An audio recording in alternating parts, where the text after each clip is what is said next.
O Photoshop não é só um dos principais softwares da Adobe, como também é um dos principais softwares em diversas áreas de trabalho diferentes.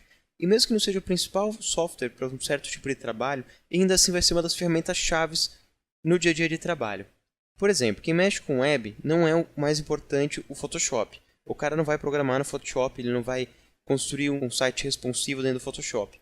Mas assim, ele é um software que vai estar no dia a dia de trabalho para a construção de algumas coisas do layout, para tratamento das fotos, para acabamento de alguns botões, de algumas coisas da interface. Então, quem mexe com web sabe como é importante dentro do mercado de web trabalhar com Photoshop.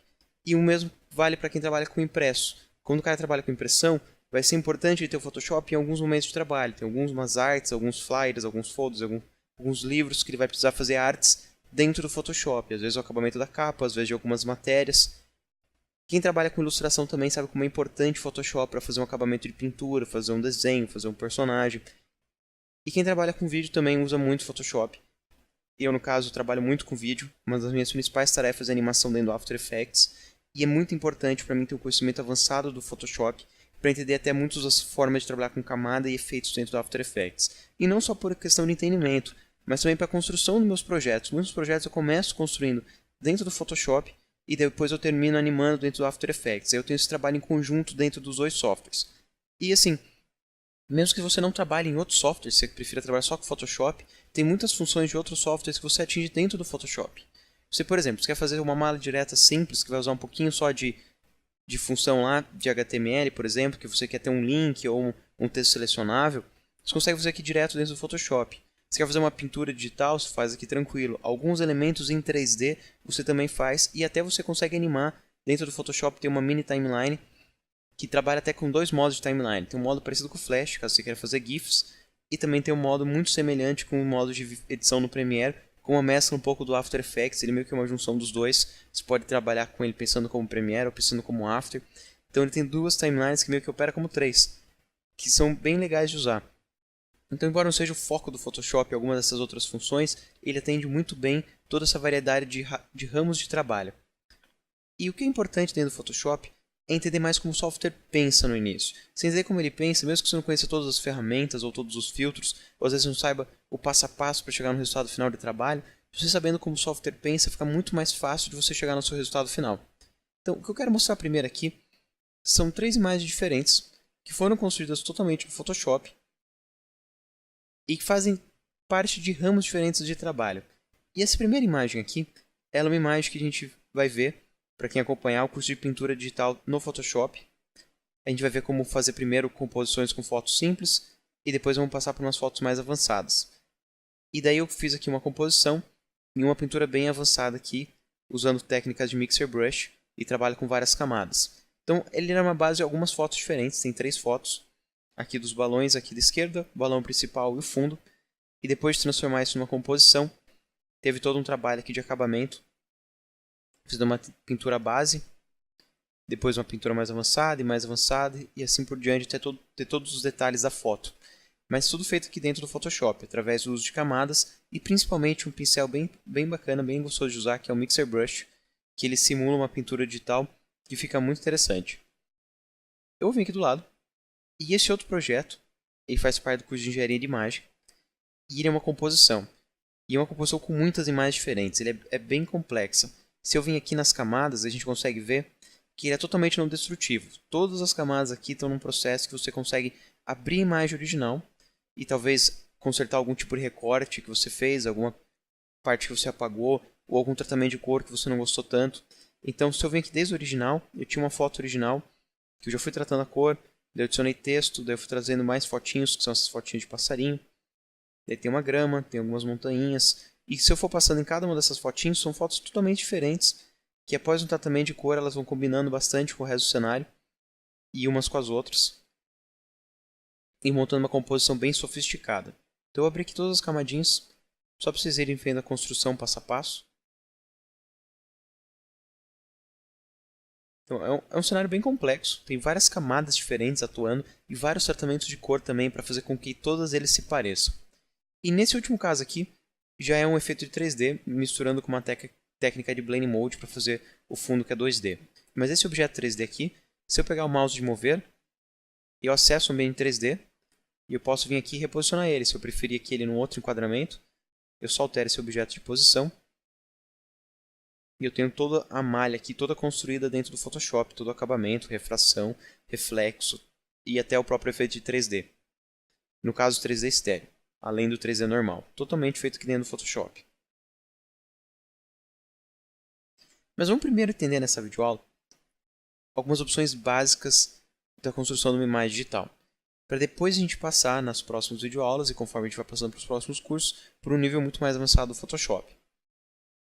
Então, primeiro, a imagem digital, o que ela é? Ela é uma versão digital da tua imagem composta por elementos básicos, elementos como pixels, espaço de cor, saturação, brilho, RGB, CMYK, são vários componentes diferentes e todos esses componentes formam a tua imagem digital.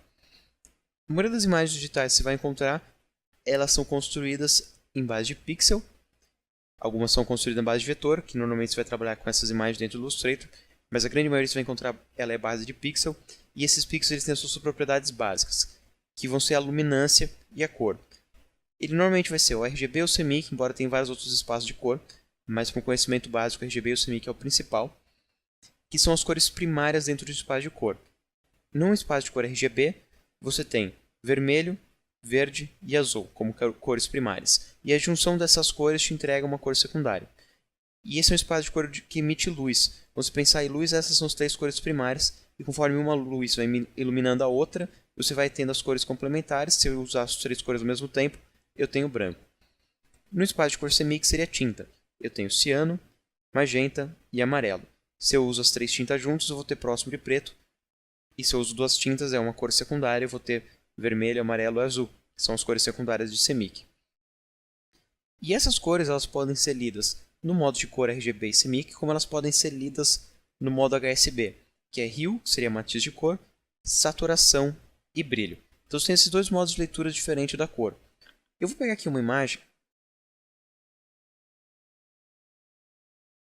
Então eu tenho aqui a imagem, a única coisa que eu fiz foi acessar aqui o Mini Bridge, e dentro do Mini Bridge eu encontrei a minha imagem, dei um duplo clique e ela abriu aqui em cima. Para eu depois guardar esse Mini Bridge, para ele não ficar no caminho, eu também dou um duplo clique no nome. Usar uma vez ele abre, mais uma vez ele fecha. Se não tiver na tua área de trabalho, se não encontrar ele aqui pelo seu workspace, você só vem aqui em cima em Window, que é onde tem todas as janelas, qualquer janela que vocês verem durante o curso, falando, eu vou na janela Camadas, que em inglês é Layers.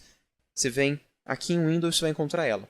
Claro que se ela já estiver aberta é muito mais fácil achar pelo workspace, mas se você não encontrar no teu workspace, na tua área de trabalho, você vem aqui em Window, que vão ser as janelas, e encontra essa janela.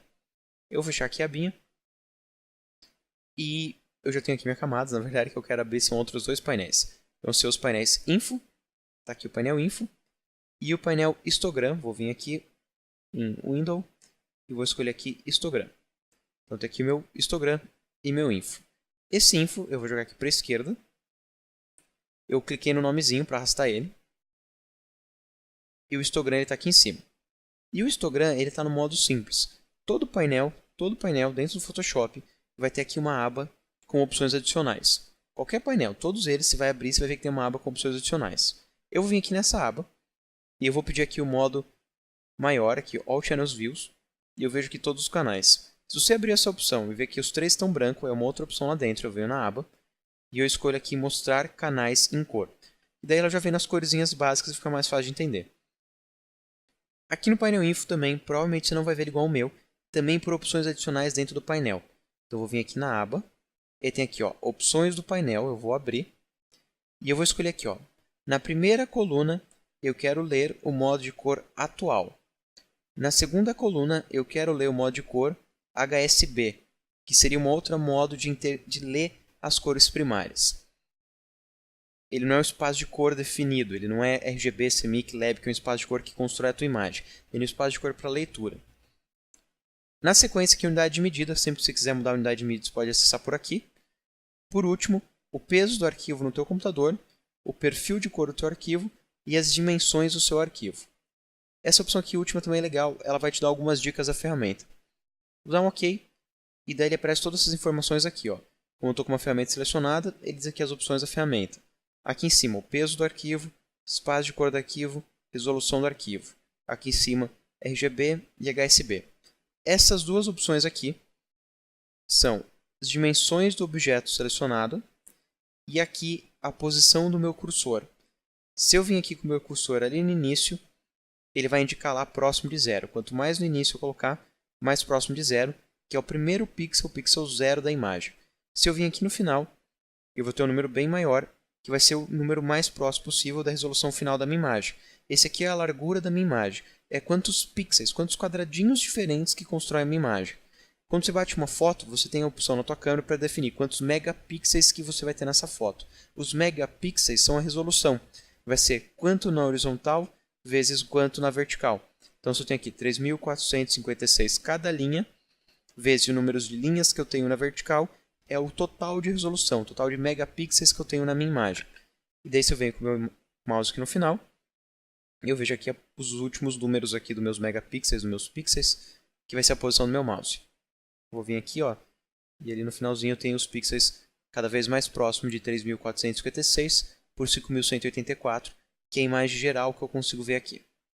Eu consigo também ver que ele está definindo aqui para impressão que eu vou usar 240 pixels por polegada. Esse PPI é pixels por polegada, que a gente vai ver em outras videoaulas como alterar essas opções.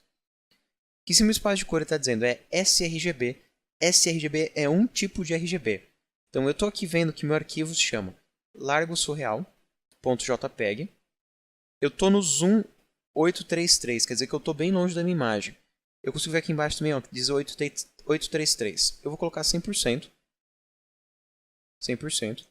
Eu vejo aqui a minha imagem 100%. É como eu bati essa foto, como eu tirei essa foto com a minha câmera.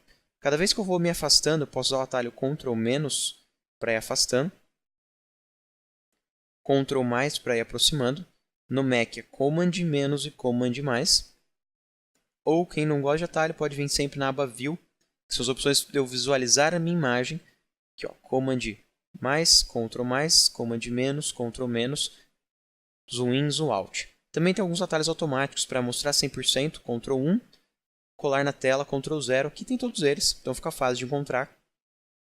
E quando você não lembrar, só vem aqui, com o tempo vocês vão decorando os atalhos, que são bem práticos, ajudam bastante no dia a dia.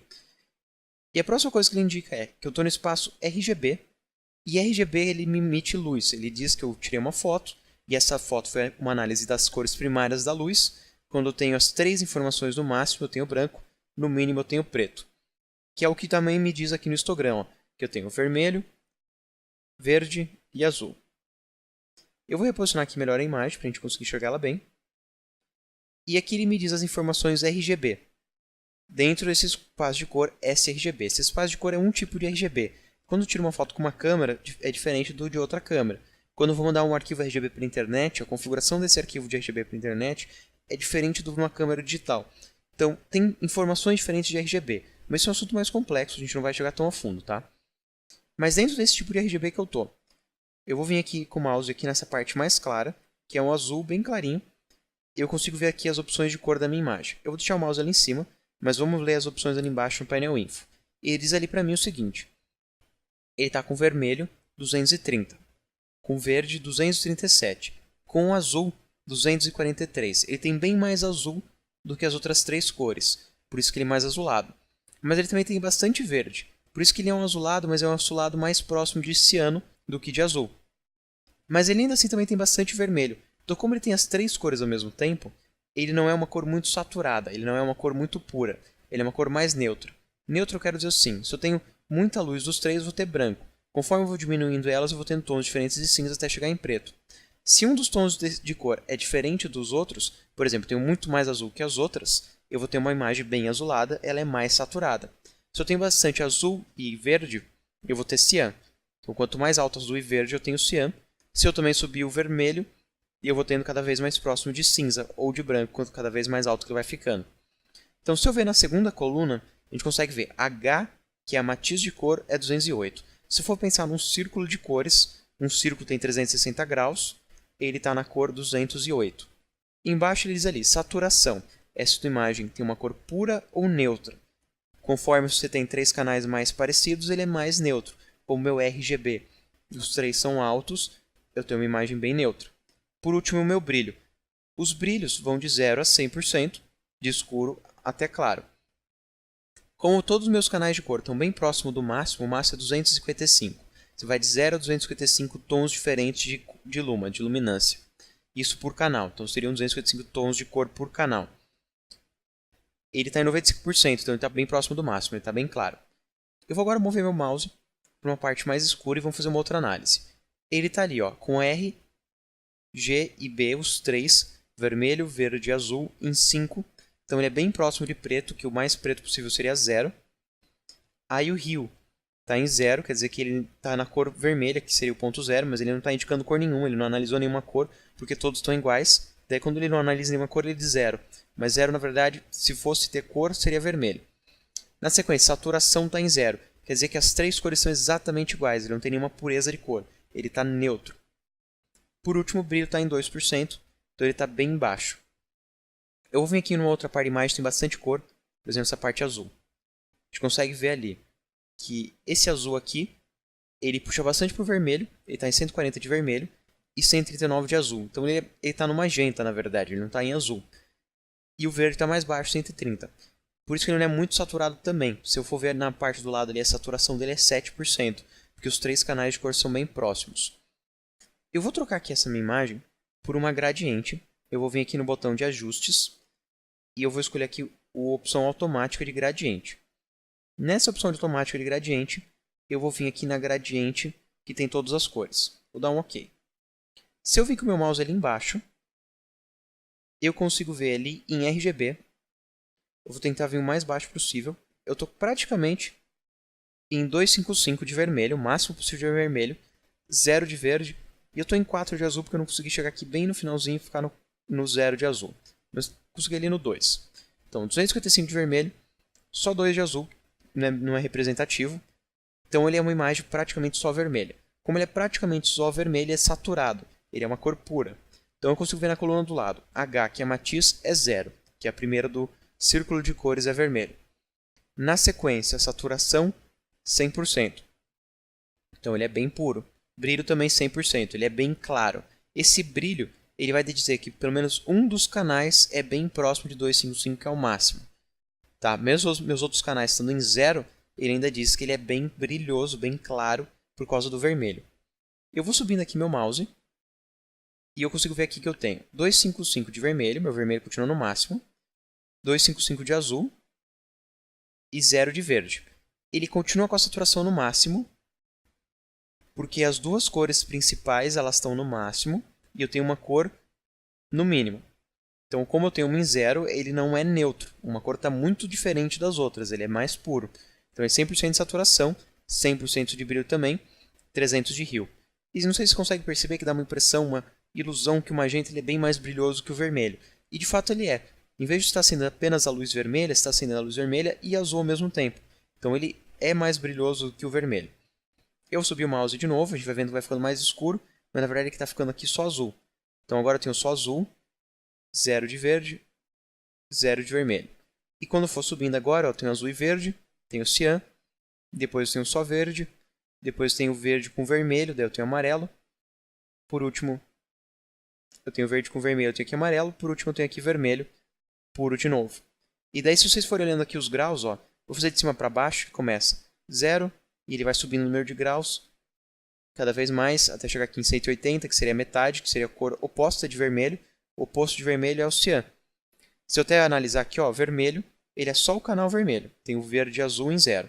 Se eu ver o canal cian, o vermelho está em 0 e o verde e azul está no máximo. Então eles são opostos.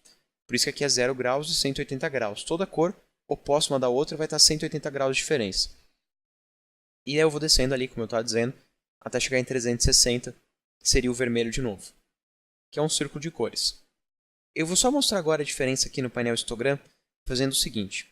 Eu vou, em vez de usar esse gradiente, eu vou vir aqui no botão de novo de ajustes, escolher cor sólida, escolher vermelho. Agora eu vou escolher ali, em Solid Color, um azul. E agora de novo em Solid Color, um verde. Então, aqui quando eu estou em verde, eu consigo ver que o meu vermelho está um pouquinho alto. Ele não está em 100% escuro, por causa que eu não escolhi super bem os tons de cor. Então ele não é só verde, a gente consegue ver se eu venho com o mouse de cima. Ó, que ele é 18 de vermelho, 255 de verde. Como ele é 255 de verde, ele é um verde mais claro possível, mais saturado também, porque os outros estão opostos. Eu tenho um verde bem claro e bem saturado. Um azul escuro e um vermelho aqui em 18. Agora, se eu vir em azul, eu consigo ver que meu verde está em 7,8. Aqui meu verde. Meu vermelho ali está em 0. E meu azul está no máximo. Agora, se eu vir em vermelho, meu vermelho aqui está no máximo. E esse eu consegui acertar certinho, vermelho puro. Meu verde e azul estão no 0. Agora eu vou colocar aqui com luminância diferente. Vou vir em Solid Color. Vou colocar em cinza. Eu consigo ver que agora todos estão no meio. E são todos o mesmo número. 131, 131, 131. É uma cor neutra. Hue está em 0, saturação está em 0, brilho está em 51%. Então, o que a gente analisou aqui? Que quando a gente trabalha em RGB, são tons de luz primários. Eu vou somando duas luzes primárias, eu tenho uma cor secundária. Que essas cores secundárias são semi, que são ciano, amarelo e magenta. Se eu adicionar mais uma cor também no mesmo nível, eu tenho uma cor neutra. Então, se eu tenho vermelho, verde e azul, eu passo a ter uma imagem neutra, ela vai ficar cinza. Quanto mais claro, maior os números de RGB. Quanto mais escuro, menores os números de RGB. A gente também viu na direita. Hue é calculado em números de graus. Saturação em porcentagem. Quanto mais saturado, mais puras cores. Menos saturado, menos puras cores, mais parecidos os três cores. E o brilho, o nível de luminância, vai de 0 até 100%. A gente também viu que no histogram, a gente vê as cores divididas em canais. E ele mostra aqui em nível de luminância, de 0 até 100% de luminância. Se fosse uma imagem com várias cores diferentes, eu ia ter bastante informações aqui diferentes.